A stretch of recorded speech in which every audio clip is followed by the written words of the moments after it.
All right, Jason Price, Director of the Library here at FPC, back with you. So we've covered the EBSCO databases. Now we're going to talk a little bit about how to use JSTOR, because really for your assignments, it's primarily going to be probably the EBSCO databases and JSTOR, especially those of you that are in academic classes. So on the databases page, to get into JSTOR, you just click on the JSTOR databases.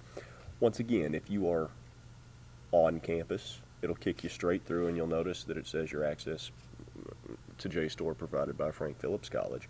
If you are off campus, remember you have to go to that one-page passwords and click on the link there and create your own free account. And then every time you come to JSTOR, you just log in as you, and I've got a username and password and stuff, but you know, we don't have to mess with it here. So all right, so how to actually do the search and read the articles? Well, as you can see, the interface looks fairly similar to the EBSCO. You've got a couple of search boxes, and you can add more if you need to.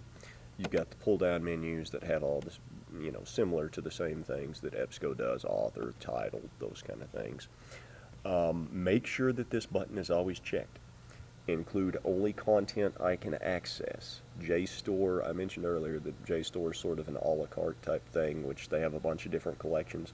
We can't afford all of them. We only pay for life sciences, language and literature, and a couple of arts and science sections, primarily for the history and government. So now if you watch the EBSCO databases, you'll notice that we searched, if you'll remember, we searched George Washington in quotes, and then we searched revolution, and we got like 200 and some, and then we narrowed it further and further.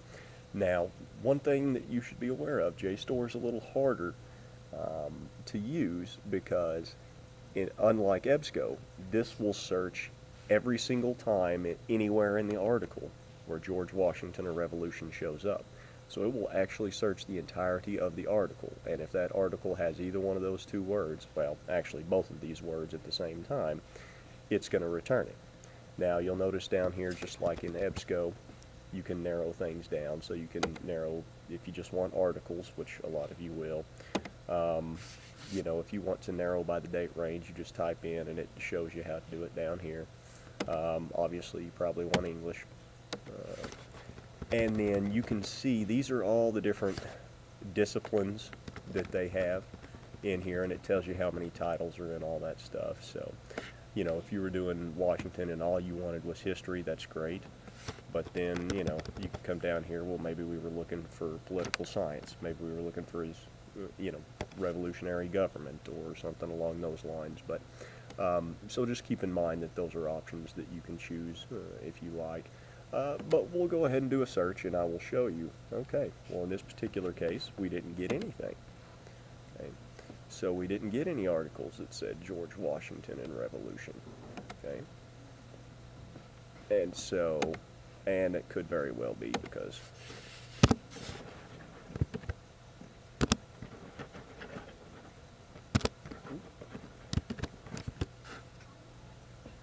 yeah, so like I say, not very many. I'm a little surprised by that. So, well, that's probably because I misspelled his name, wouldn't you think?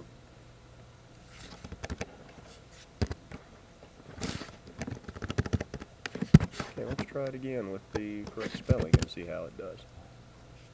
Okay, yeah, that's a little bit better. Okay, so as you can notice, make sure you're spelling things correctly. It happens to the best of us. So instead of having nothing, we have almost 8,000 results. And once again, just like the other databases, it's got the title of the article is right here. All the bibliographic information, the author, that kind of stuff is underneath. It's also got the little piece of page with the magnifying glass. You click on it, but you'll notice, oh, well, it doesn't have the abstract here. It gives highlighted instances of where your search terms occurred.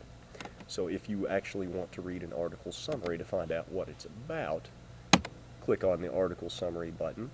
And the bad news is, and you can see this is the case with this article, not all of the JSTOR articles have abstracts, which means that you would have to actually look at the article yourself and determine what it's about. So sometimes titles can be a little bit misleading on some of these, so just make sure.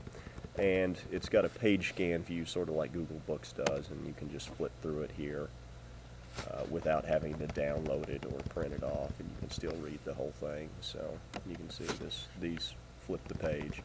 If you actually want the PDF, it's up here. You just click on View PDF, and unfortunately every single time you have to accept JSTOR's terms and conditions.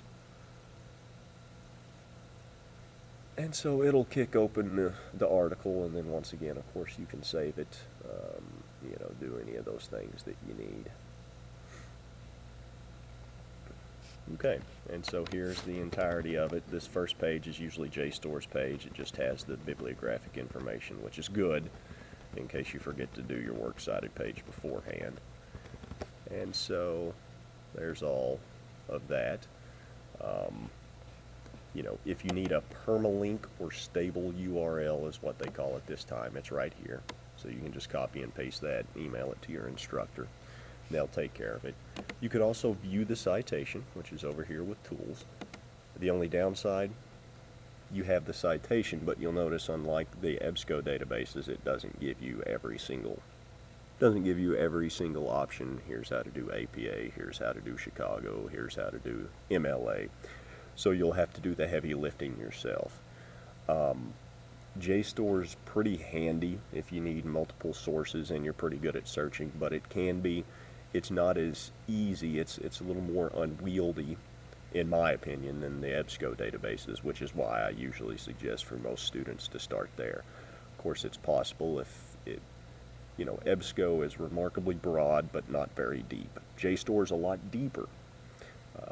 So if you're looking for something specific and you can't find it in EBSCO, this would be the place to come. And by the way, just in case you do a search wrong or something like this, anything that we have access to through FPC, you should never have to pay for. I'd gotten phone calls from students saying, hey, this is telling me I can access it, but I have to pay $30 for the article. Well, usually whenever that crops up, it's a student went to JSTOR and didn't bother to log in, or didn't follow the instructions that are on the front page of the student portal on that directions for signing in offline to JSTOR. Make sure it says up here in the upper right hand corner your access to JSTOR is provided by Frank Phillips College. If it doesn't say that, you haven't signed in correctly. So anyways, that's JSTOR. If you have any other questions, make sure and contact me, and that's it. We'll see you in the next video.